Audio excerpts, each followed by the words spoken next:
Here to give us more insight on what's been going on with the 2019 signing period from Letterman Row, Jeremy Birmingham, who is just filled with information. We can't thank him enough for being on with us this afternoon. Good afternoon, Jeremy. How are you, bud? I'm fine. Just trying to navigate the old 315 north to get home. So when you take a look at this recruiting class overall so far, what we have, and it's interesting how the rankings go up and down depending on what site you're looking at or who's covering it. I have bucknuts.com up, and Ohio State went from 14 to 12, and then the Big Ten went from 2 to 3.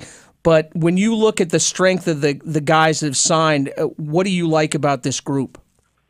Well, I think the biggest thing for Ohio State clearly is that there's some star power. I mean, you got 15 signees today, but 20% of them are five-star kids according to the composite rankings. So 20% of them are top 30 players in the country, with Zach Harrison, Garrett Wilson, and Harry Miller. So you have three really solid cornerstones for Ryan Day in his first class. And then I also like the fact that they do have an Ohio flavor. There's 33% of the class from Ohio, 5 kids, and I think it's really important for Ryan Day to reestablish that Ohio is going to be a primary recruiting base for the Buckeyes. And, there's questions, of course. They definitely want to do better on the offensive line. The quarterback situation, as you guys mentioned a moment ago, is a little bit up in the air now all of a sudden. But overall, with the limited numbers, the quality of the kids is really great. It's a class full of really smart kids, performing academically, no question marks that way. And overall, it's a group that if you had 26 commitments like Michigan does, it would be ahead of the Wolverines class nationally, and that's apples to oranges, I guess. But it's a great class. Well, Jeremy, obviously the offense doesn't seem to be suffering as far as skill players. I mean, Garrett Wilson, the kid out of Lake Travis, is a 5-star receiver, but also with him, Jamison Williams. Now, granted, he's a 4-star, and he's out of Cardinal Ritter College Prep in St. Louis. These are two playmakers, I think, that's going to help Ryan Day's cause, don't you think? Well, yeah, I mean, Brian Hartline taking over in the wide receiver room needed to restock the cupboard there a little bit. They're obviously going to lose Terry McLaurin and Johnny Dixon and Paris Campbell, and likely to lose KJ Hill as well to the NFL. So they needed to go out and get some playmakers. They do have some young guys with Chris Olave and Cameron Babb and other guys that are still on the roster, but they need guys that can come in and make an instant impact.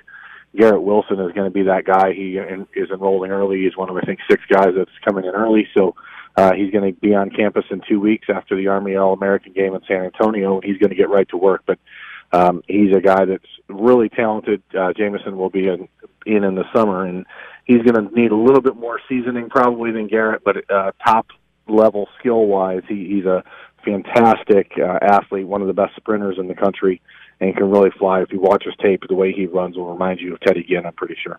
Nice. We're speaking with Jeremy Birmingham of Letterman Row. Jeremy, when we talk about one of the things that Ohio State has never lacked when it came to their offense are running backs. And the last couple of years, we've had 2 1,000-yard backs with Mike Weber and J.K. Dobbins, but now Mike Weber has decided that he's going to make the jump and try to play on Sundays in the NFL, which brings Marcus Crowley to the table. Can you tell me a little bit more about this kid out of Trinity Christian Academy? He's Jacksonville, Florida. He's a 3-star running back, but again, when you say loaded with stars, while this says 3 stars, is there more to him than meets the eye?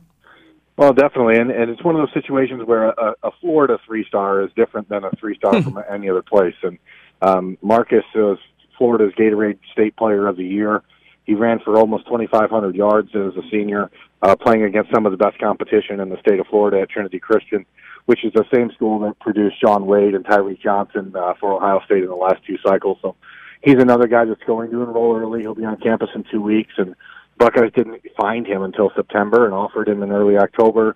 And within 4 weeks, he had flipped from Miami, where he had been committed for almost a year. And it's a guy that the Buckeyes really like. When they lost Samson James, he flipped to Indiana. Mm-hmm. They didn't panic because they said, this kid's probably going to be better. And they just got fortunate that they found him late and had relationships already at Trinity Christian. And Tony Alford did a crazy good job going in and locking that up quickly. Well, Jeremy, this is one of the big questions, and we've been discussing a little bit on the show, and it's become an interesting I don't know, an interesting storyline when it comes to Ohio State on who's going to be behind center. The story of Justin Fields, the number one recruit in 2018 at Georgia. He's decided that he wanted to transfer, and now he's able to. It's been okay that he can talk to other teams. He has 3, Florida State, Ohio State, and Oklahoma on his mind. You had 4-star quarterback Dwan Mathis, who flipped from Ohio State to Georgia. Do you see Justin Fields? Is this what if you had to put a percentage on this? Can you see Justin Fields getting in the mix here in Columbus? Yeah, I'm not great with percentages. I will say there's definitely a real shot. I can tell you that. I know Ohio State, when the news about a potential decommitment from Mathis started to percolate, the quote that I received from somebody close to the Buckeyes was, "If we can trade him for Fields, we'll do it 10 times out of 10." So he's a kid that is obviously super talented, Justin Fields. He was the second-ranked player in the country a year ago. He's the best quarterback prospect that I've ever seen in person. He is, to me, Deshaun Watson, basically redux. He's really special, and if the Buckeyes have a shot to get involved, which they do, thanks in part to Dwayne Haskins, because Dwayne and Justin have the same quarterback coach down in Georgia, Quincy Avery, who's been integral in both of their development. That's opened the door, and obviously the opportunity to come into Ohio State, knowing that Dwayne will be heading to the NFL, gives Fields an opportunity to go in and play and be the man, presumably at one of the top 3 or 4 programs in the country, and to be developed by Ryan Day and whoever he decides will be his quarterback coach. So it's something that's very real. I don't think that Ohio State would have been nearly as lax on the whole Dwan Mathis thing as they were in the last couple of days if they had no confidence that this could happen. Mm-hmm.